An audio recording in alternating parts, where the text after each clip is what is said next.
E aí, pessoal, tudo em ordem? Sejam todos muito bem-vindos ao canal Firma Cabeça. Aqui é Fábio Caldeira que vos fala. E hoje eu tô super animado porque eu tô achando tudo meio parado e eu decidi dar uma agitada na coisa toda, né? Tipo tiro, porrada e bomba, sabe? Afinal de contas, um bandista mata ou não mata bicho? Que assunto é esse que gera tanta conversa e desentendimento? Fala sério, né? Quer matar, mata, não quer matar, não mata. Mas eu vou te falar uma coisa, viu? Eu gravei esse vídeo 3 vezes, em dias separados, inclusive. Tive problema na gravação dos 3 vídeos. Impressionante. Falei, não, não é pra gravar. Não é pra gravar, não é pra falar sobre isso. É um assunto muito polêmico e a espiritualidade está dizendo que não é pra gravar. Aí eu meio que deixei de no gelo, assim, deixei esse conteúdo para um outro momento. Mas eu falei, não, eu tenho que gravar sobre isso. Poxa vida, eu acho que é um mito, um grande mito que a gente precisa é, colocar para todo mundo sobre aquilo que a gente pensa, sobre aquilo que a gente vive, sobre aquilo que a gente pratica aqui no terreiro, no tempo de Umbanda, algum choroquê. Então eu decidi gravar novamente, tentar gravar novamente, e eu espero que hoje dê certo e que a gente possa conversar sobre isso de maneira muito sincera e sem problema, tá? Não é tiro, porrada e bomba não, tá? Não é babado na Casa Branca não. É uma coisa mais simples mesmo, só para a gente poder refletir sobre as maneiras como as pessoas entendem essa questão da matança, tá bom? Porque pensa num assunto polêmico que só por olorum mesmo para ter misericórdia da gente.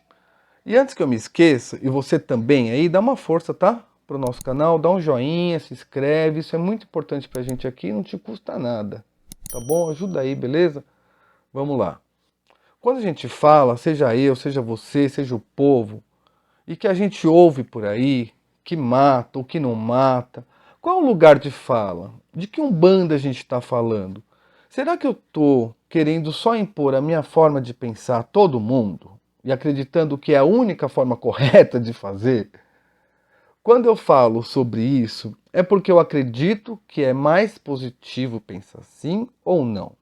Afinal de contas, a Umbanda pratica o bem, não é? Ajuda todas as criaturas a serem pessoas melhores, luta por modificar o olhar de discriminação que recebeu por muitos anos de intolerância religiosa. E se a Umbanda se colocar no lugar de matadora de animais, de bichos, será que ela realmente vai ficar mal vista? A gente sabe que a Umbanda bebeu de várias outras religiões, recebeu influência de várias culturas e foi pegando um pouco de cada uma e foi se formando outra, né? A Umbanda que a gente conhece hoje. E não tem um poder supremo, um poder centralizador, não tem ninguém que dita as regras para todo mundo praticar igualmente.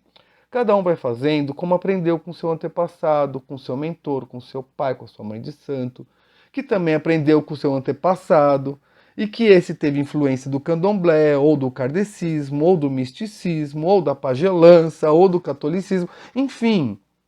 Então, já por isso, a gente vai encontrar e entender cada um tratando essa questão de um jeito. E já por isso também, ninguém tem o direito de falar o que é certo ou o que é errado. Não. Não porque a Umbanda é assim, porque a Umbanda é assado. Ah, fala sério, para de meter o bedelho na maneira como o outro faz as coisas. A pessoa tem uma mania, as pessoas têm manias horrorosas de olhar o outro, sempre procurando uma maneira de criticar. Dificilmente a gente encontra alguém elogiando a maneira como o outro faz. Ainda mais se for diferente da minha maneira, da maneira como eu faço, como eu aprendi. Inclusive, tem outros vídeos aqui no canal falando sobre as vertentes umbandistas, é, como a Umbanda branca, mista, homolocô, traçada, mística, bom, enfim, várias. Vale a pena até dar uma espiada nesses vídeos depois que acabar esse, obviamente, né? Mas então, a Umbanda branca, por exemplo, ou mística, não aceita a matança de animais, porque a fonte predominante não prega esse ritual e pronto. Zélio Fernandino de Moraes, o grande anunciador da religião de Umbanda, lá em 15 de 11 de 1908, no Rio de Janeiro, e tal, dizia que a coisa mais importante é a preservação de todas as formas de vida. Por isso seria totalmente contraditório que se matasse bichos inocentes com propósitos religiosos. Ok. A Umbanda Homolocô, que tem como base elementos africanistas e ameríndios, ou ainda a Umbanda mista, que alguns também conhecem como Umbandomblé, são vertentes que têm forte predominância de religiões de matriz africana, como o Candomblé. E sim, fazem matança de animais, assim como faziam os índios para comer e oferendar aos deuses, assim como faziam os ribeirinhos, os pescadores, os nortistas, e sim, fazem matança de animais assim como os africanos sempre fizeram para oferendar os deuses e alimentar as pessoas da comunidade. Então, se na sua cidade não tem uma lei que proíba, fica tranquilo. E se tiver uma lei que proíba, saiba que o entendimento dos ministros do Supremo Tribunal Federal desse país, o STF, decidiu por unanimidade, isso mesmo, unanimidade, em março de 2019, que é constitucional o sacrifício de animais em rituais de religiões de matriz africana. Mas antes que você, que entende que a Umbanda pode matar animais e saia por aí comemorando, saiba que essa decisão só vale lá no Rio Grande do Sul, porque lá existiu uma lei que proibia a matança com base em uma lei gaúcha de proteção aos animais. Mas é interessante a gente saber que o entendimento do STF é que as religiões de matriz africana não realizam sacrifício por crueldade, nem como crueldade. E o STF diz ainda que nossa religião precisa de proteção pelo preconceito histórico que sofreu e que a liberdade religiosa é um direito fundamental da pessoa, sendo um direito íntimo e associado à escolha dos indivíduos. Se Zélio Fernandino de Moraes dizia que não devia matar, ele tinha as razões dele para isso. E praticou a Umbanda maravilhosamente, fez maravilhas com a sua linda mediunidade. Tata Tancredo do Molocô, que lá na década de 30, 40 do século passado, foi um grande umbandista e fundou, inclusive, em 41, no Rio de Janeiro, a primeira federação umbandista do Brasil, chamada União Espírita de Umbanda do Brasil. Após ver a religião sofrer muita perseguição e discriminação, percebeu a necessidade de fortalecer a religião de matriz africana e moralizar a coisa toda. Bom, imagine vocês que naquela época a religião não podia nem tocar tabaque. As gírias eram acompanhadas por bandolins, cavaquinhos, órgãos. Sabe por quê? Que absurdo, né? Mas sabe por quê? Porque a polícia, isso mesmo, a polícia, aquela mesmo que está aí para nos defender, não permitia toques de atabaques em cultos religiosos sem explicação nenhuma. Simplesmente não podia. O Estado decidiu que não podia e pronto. Né? E usava força policial para coibir as pessoas de professarem a sua fé. Um verdadeiro absurdo, não é mesmo? Mas hoje a gente sabe bem por quê, né? Por puro preconceito e racismo. E se você hoje consegue tocar a sua Umbanda tranquilamente, vai lá e agradece Tata Tancredo, Zélio Fernandino de Moraes e todo mundo que passou antes da gente, tá? Porque eles sofreram muito mais do que a gente sofre hoje. Se a gente reclama de intolerância religiosa hoje, é porque a gente não sabe o que os caras apanharam lá atrás da polícia, tiveram que tocar escondido. E as pessoas que foram escravizadas, então, nem se conta. Então a gente tem um processo de evolução da religião muito vagaroso, muito lento e de muita perseguição.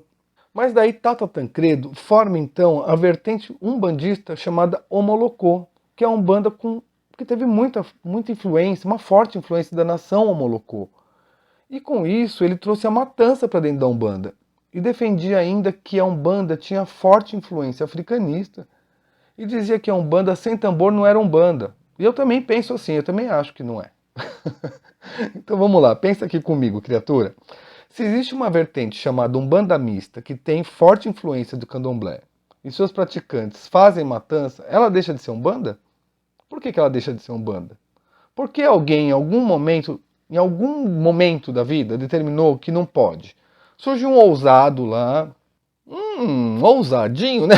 Eu não lembro como que é bem lá o vídeo da morte, lá que o cara tá fazendo sucesso na rede vizinha. Mas daí surgiu um ousado que ninguém sabe quem é, que tomou liberdade sem medo de apanhar e disse que só o que ele pensa e prega é o certo. E pior, um monte de gente leva isso como regra absoluta e pronto. E o discurso é que se matar vai estar politicamente incorreto, vai deixar de agradar as pessoas de bem, vai ficar mal vista na sociedade, vai ser equiparada com seitas satânicas. Eu já ouvi pessoas falando que se a pessoa tem coragem de matar bicho, também mata gente. Fora as perguntas dos mais leigos, né?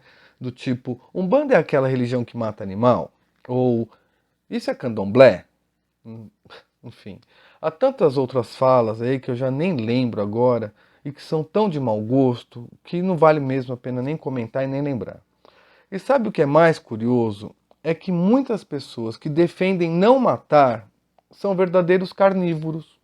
Não vive ali sem um filezinho de frango, um bifinho acebolado, um churrasquinho no fim de semana. Ah, fala sério, né? Isso tem nome, sabia? Isso se chama hipocrisia. Vamos tirar essa ideia da cabeça, tá? Não é porque algumas vertentes oferendam animais, que inclusive servirão de alimentação para toda uma comunidade, porque só se usa o sangue do animal, o restante é servido à comunidade, né? Não se joga fora as coisas não, não se joga fora a comida não. Não é por conta disso que essas pessoas são do mal, são assassinos, genocidas, sabe? Para com isso, criatura. Vamos respeitar a crença do outro, a maneira que o outro pratica a fé, e vamos entender que não há mal nenhum nisso.